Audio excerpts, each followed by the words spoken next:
ব্যস্ত কলকাতা শহরের রাস্তায় যানজট সৃষ্টি করছে এই নিরীহ ট্রাম। এই অভিযোগে ট্রাম তুলে দেওয়ার সিদ্ধান্ত নিয়েছে রাজ্য সরকার। শহরের বুক থেকে হারিয়ে যেতে চলেছে কলকাতার ঐতিহ্য। শেষ হয়ে যাচ্ছে প্রায় 152 বছরের উজ্জ্বল ইতিহাস। যে ট্রামকে বর্তমানে অবহেলার চোখে দেখা হচ্ছে, ব্রিটিশ কলকাতায় এই ট্রাম ছিল কলকাতার গুরুত্বপূর্ণ যান। সত্যজিৎ রায়ের মহানগর থেকে রণবীর কাপুরের বরফি সহ হিন্দি ও বাংলার বহু সিনেমা চিত্রিত হয়েছে এই ট্রামে। এভাবে কলকাতার ট্রামের সঙ্গে জড়িয়ে আছে হাজারো নস্টালজিয়া। গত শতকের 90 দশক পর্যন্ত ট্রাম ছিল কলকাতার আইডেন্টিটি। বহু খুশির সঙ্গে জড়িয়ে আছে বাঙালির এক বেদনাদায়ক কাহিনী। ট্রামের তলায় চাপা পড়ে মারা গিয়েছিলেন বাংলার প্রাণের কবি জীবনানন্দ দাশ। ভারতের মধ্যে প্রথম ঘোড়ায় টানা ট্রাম চলে কলকাতায়। শিয়ালদা থেকে সার্কুলার রোড হয়ে বউবাজার ও ডালহাউসি হয়ে তৎকালীন আর্মেনিয়া ঘাট পর্যন্ত প্রথম ট্রাম লাইন পাতা হয়। ট্রাম চালাতে অস্ট্রেলিয়া থেকে ঘোড়া নিয়ে আসেন তৎকালীন পুরকর্তা জাস্টিস এফ পিস। প্রথম ঘোড়ায় টানা ট্রাম চলে 1873 সালের 24শে ফেব্রুয়ারি। এরপর 1902 সালে 27শে মার্চ প্রথম কলকাতার রাস্তায় চলে বৈদ্যুতিন ট্রাম। একবার দেখে নেওয়া যাক ট্রাম বন্ধের পিছনে রাজ্য সরকার কি কি যুক্তি দিয়েছে। ধীর গতির ট্রামের জন্য যানজট তৈরি হচ্ছে ব্যস্ত কলকাতার রাস্তায়। ট্রাম লাইনের জন্য শহরে দুর্ঘটনা বাড়ছে। ট্রামের লাইনে ফেসে গিয়ে নষ্ট হচ্ছে গাড়ির চাকা। ট্রাম চালাতে বছরে 5 কোটি টাকা ভর্তুকি দিতে হয়। যদিও সরকারের যুক্তি মানতে নারাজ কলকাতার ট্রাম ইউজার অ্যাসোসিয়েশনের সভাপতি দেবাশিস ভট্টাচার্য।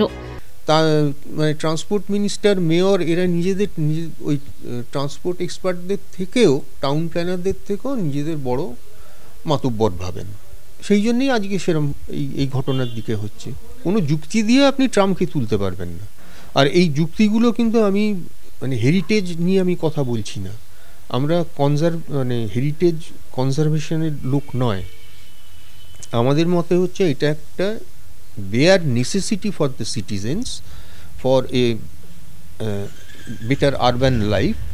আর তার সঙ্গে হেরিটেজ বা যে ঘটনাটা রয়েছে এটা আমাদের একটা বোনাস, যে আমরা 150 বছর ধরে যে সিস্টেমটা চালাচ্ছি আমরা এটা পরিচিত, এটার সঙ্গে আমাদের একটা হার্ট টু হার্ট রিলেশন আছে ইত্যাদি। কিন্তু আমাদের আসল কার্য হচ্ছে যে এটা হচ্ছে একটা অত্যন্ত ইকোনমিক পাবলিক ট্রান্সপোর্ট, এটা এনভায়রনমেন্ট ফ্রেন্ডলি, এটা হচ্ছে user friendly, very long lasting, যেটাকে অপারেশনাল কস্ট, রানিং কস্ট এগুলো হচ্ছে মিনিমাম। সেই জন্য ট্রামের ভাড়াও এত কম। ট্রাম সংক্রান্ত মামলায় একটি অ্যাডভাইজারি কমিটি গঠন করে কলকাতা হাইকোর্ট। হাইকোর্টের প্রধান বিচারপতি টি.এস. শিবজ্ঞানম ও বিচারপতি চৈতালি চট্টোপাধ্যায় ডিভিশন বেঞ্চ নির্দেশ দেয় অ্যাডভাইজারি কমিটির রিপোর্ট না আসা পর্যন্ত পিচ ঢেলে শহরের কোনো ট্রাম লাইন বন্ধ করা যাবে না। বর্তমানে কলকাতায় মাত্র 2টো রুটে চলাচল করে ট্রাম। 25 নম্বর রুট গড়িয়াহাট ধর্মতলা ও 5 নম্বর রুট শ্যামবাজার ধর্মতলা। কলকাতায় মোট 7টি ট্রাম ডিপো রয়েছে, যা হলো বেলগাছিয়া, রাজাবাজার, পার্ক সার্কাস, গড়িয়াহাট, টালিগঞ্জ, কালীঘাট, খিদিরপুর। এছাড়া ট্রামের ওয়ার্কশপ রয়েছে নোনাপুকুরে। কেন কলকাতার ঐতিহ্য ট্রামকে তুলে দিতে চাইছে রাজ্য? কলকাতা ট্রাম ইউজার অ্যাসোসিয়েশনের সভাপতি দেবাশিস ভট্টাচার্যের অভিযোগ, ট্রাম ডিপোগুলো বেচে দিতে চায় সরকার। দেখুন, এইগুলো আপনি গেস করতে পারেন, এটা তো কোনো লিখিত পড়িত কিছু নেই। কিন্তু যখন আপনি টালিগঞ্জ ট্রাম ডিপোতে দেখছেন যে একটা ওরকম হিউজ রেসিডেন্সিয়াল অ্যাপার্টমেন্ট তৈরি হচ্ছে, বেলগাছিয়াতে হচ্ছে, তখন তো এটা মনে হওয়া স্বাভাবিক। বা ইলেকট্রিক সাপ্লাইকে যখন দেওয়া হচ্ছে, এই ক্যালকাটা ইলেকট্রিক সাপ্লাই তো এই ইলেকট্রাল বন্ডে 400 কোটি টাকা ডোনেট করেছিল, এগুলো তো সব খবরের কাগজে বেরিয়েছে। ফলে এটা না ভাবার কোনো কারণ নেই। পশ্চিমবঙ্গ সরকার টোটাল বেসরকারি সরকারি গণপরিবহন ব্যবস্থাটাকে পুরো লাটে তুলে দিতে চাইছে, পুরো একদম। টালিগঞ্জ কোম্পানি যেমন বেলানি গ্রুপকে দেবে, শ্যামবাজারটা আরেকটা গ্রুপকে দেবে, আর একটা সুরেখা গ্রুপকে দেবে, বিভিন্ন ধরনের কোম্পানিগুলোকে এগুলো দেবে সব। এই মানে লুটে পুটে খাও, এই রাজ্যের সরকার চলছে আর কি। ট্রামটাকে তুলে দেওয়ার পথে একটা রাস্তা আছে। ট্রাম উঠে যাওয়ার খবর শুনে মন খারাপ ট্রাম প্রেমীদের।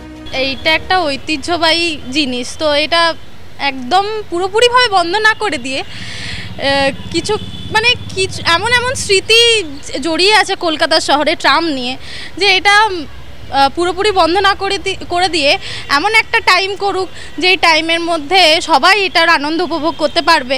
এই ট্রামটা আমাদের বহুকালের জিনিস, আমাদের ব্রিটিশ আমলের জিনিস, একটা একটু আনন্দও আছে, সেই হিসেবে চাপলাম।